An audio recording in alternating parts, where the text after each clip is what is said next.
भर की ऐशो आराम, सुख सुविधाएं, सहूलियतें मुझे परोस कर दी जाती। भाई आज मैं कुछ जगह पढ़ रहा था कि चिराग पासवान को निपटा दिया गया। भाई चिराग पासवान ने खुद संघर्ष का रास्ता चुना है। अगर मुझे बंगले का लालच होता या बंगला, मंत्रालय यही मेरे लिए अगर लक्ष्य होता तो ईमानदारी की बात है भैया, जो रास्ता मैंने चुना उस रास्ते को मैं नहीं चुनता। मैं नतमस्तक होकर रहता इन तमाम शक्तियों के सामने और हर उस सुख सुविधाओं का, ऐशो आराम का मैं लाभ उठाता जो बदले में मुझे दी जानी थी। खैर अभी बातें खुलेंगी तो बहुत दूर तक जाएंगी, बताने की ज़रूरत नहीं है कि मुझे व्यक्तिगत तौर पर क्या क्या लालच तमाम बड़ी शक्तियों के द्वारा नहीं दिए गए। अगर मुझे अपना लालच होता, मुझे बताइए ना, कोई भी बुद्धिमान व्यक्ति इस बात को मानेगा। और चिराग पासवान तो भैया 21वीं सदी का पढ़ा लिखा लड़का है भैया। मुझे नहीं पता था कि जब मैंने 2020 में अकेले चुनाव लड़ने का फैसला किया तो मैं इस बात को जानता था कि आने वाले दिनों में मेरे सामने क्या क्या कठिनाइयाँ नहीं आएंगी। और ये बंगला तो भाई बहुत छोटी सी चीज़ है। मुझे अपने बंगले की चिंता नहीं है, मुझे उन लोगों के घर की चिंता है जिनके सर पर आज छत तक नहीं है। अपने ही बिहार के लोग जो बिहार में प्रवासी कहलाए जाते हैं, मुझे उनकी चिंता है भैया, जो दूसरे प्रदेशों में किराए के घर, किराए के मकान, संभवतः सड़क पर, चौल में, बस्तियों में अपना घर बसर कर रहे हैं। मुझे अपने बंगले की चिंता नहीं है, मुझे उनकी चिंता है कि उनको कैसे सह सम्मान हम लोग वापस बिहार लेकर आए, उनको यहाँ पर घर दिया जाए। मेरी लड़ाई उनके लिए, मैं तो बार बार कहता हूँ कि बिहार पर राज करने की मेरी लड़ाई नहीं है, मेरी लड़ाई बिहार पर नाश करने की है। अपनी सुख सुविधाओं की मेरी लड़ाई नहीं है भैया।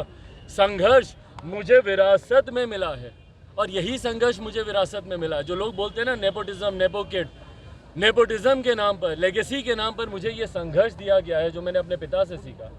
मेरे पिता भैया 89 के बाद से आप सब लोग कहते हैं कि भैया मंत्री कोई भी, प्रधानमंत्री कोई भी वो मंत्री रहे, पर 89 से पहले का संघर्ष किसने देखा उनका? 69 में पहली बार वो विधायक बने थे। 20 साल तक संघर्ष किया तब वो उस लक्ष्य पे पहुंचे। संघर्ष करने से मैं डरता नहीं हूँ, डरता तो ये कदम मैं नहीं उठाता, डरता तो मैं नतमस्तक होता तमाम उन शक्तियों के सामने। पर हाँ, दुख है मुझे, तकलीफ है मुझे कि जिस तरीके से इस घर को खाली कराया गया। भाई ये घर आजीवन मुझे नहीं चाहिए, मैं उस लायक भी नहीं हूँ। बिहार मेरा प्रदेश है, बिहार मेरी कर्म भूमि है। मुझे बिहार के लिए संघर्ष का रास्ता मैंने चुना है, बिहारियों के लिए संघर्ष का रास्ता चुना है। दिल्ली में घर बंगले की मुझे अगर होती तो 50 साल तक मेरे पिताजी दिल्ली में रहे, उन्होंने वहाँ की राजनीति की। अभी तक हम लोगों ने दिल्ली में अपना कोई ना कोई घर तो बना ही लिया होता।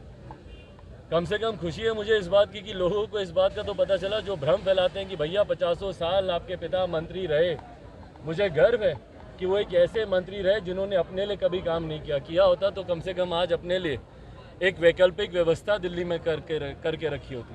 अपने नाना नानी के घर पे मैं रह रहा हूँ और मुझे उसमें कोई दिक्कत नहीं है भैया। पर मुझे दिक्कत इस बात की है कि 12 जनपद जो आश्रय था, 12 जनपद जो छत थी, उन तमाम गरीब, मजदूर, किसान, दलित, अल्पसंख्यक, पिछड़ा वर्ग से आने वाले लोगों के लिए एक ठिकाना था 12 जनपद। 12 जनपद में लोग जाते थे बेझिझक होकर, वहाँ पर अपने काम, अपनी रहने, अपने खाने पीने की व्यवस्था वो मान कर चलते थे कि भैया एक घर है हम लोग का 12 जनपद में। और मैं सिर्फ बिहारियों की ही बात नहीं कर रहा हूँ, देश भर के लोगों की बात कर रहा हूँ भाई। मैं पत्रकार साथियों की बात कर रहा हूँ। आप लोगों के भी जो सहयोगी दिल्ली में रहते थे, बेरोक टोक दोपहर में पार्लियामेंट कवर कर रहे हैं, धूप है, गर्मी है, बरसात है, 12 जनपद ही आते थे, वहीं पर आकर चाय नाश्ता, खाना पीना सब वो लोग करते थे। तो ये एक आश्रय था ऐसे लोगों का जो आश्रय छीन लिया गया। मुझे उससे भी दिक्कत नहीं है, पर जिस तरीके से छीना गया, अब जो मैं बात कह रहा हूँ वो महत्वपूर्ण है। अब जो मैं बात कह रहा हूँ वो महत्वपूर्ण है कि जिस तरीके से ये घर छीना गया। चिराग पासवान, मेरी माता जी रीना पासवान, मेरा परिवार में कौन लोग बचे हैं भैया? मेरी सिस्टर हैं, बच्चे हैं, मेरी एक बूढ़ी नानी है। कल देखा होगा किस तरीके से व्हील चेयर से वो चल नहीं पाती, बोल नहीं पाती। जब हम लोग घर खाली करने के लिए तैयार थे तो उसके बाद इस तरीके से बेइज्जत करने की साजिश क्यों रची गई? आप मुझे बताएं, मैंने कभी कहा कि मुझे 12 जनपद हमेशा के लिए चाहिए? हर बार हम लोग 12 जनपद खाली करने के लिए तैयार थे, बातचीत होती थी और जितना मुझे आश्वासन दिया जाता था उतना समय मैं आगे लेता था घर को खाली करने के लिए। मैं 29 तारीख रात में घर खाली करने के लिए तैयार था। मुझे कोई लिखित नोटिस नहीं दिया गया था, पर फिर भी मुझे जानकारी दी गई थी कि संभवतः 30 तारीख तक मुझे घर खाली कर देना चाहिए।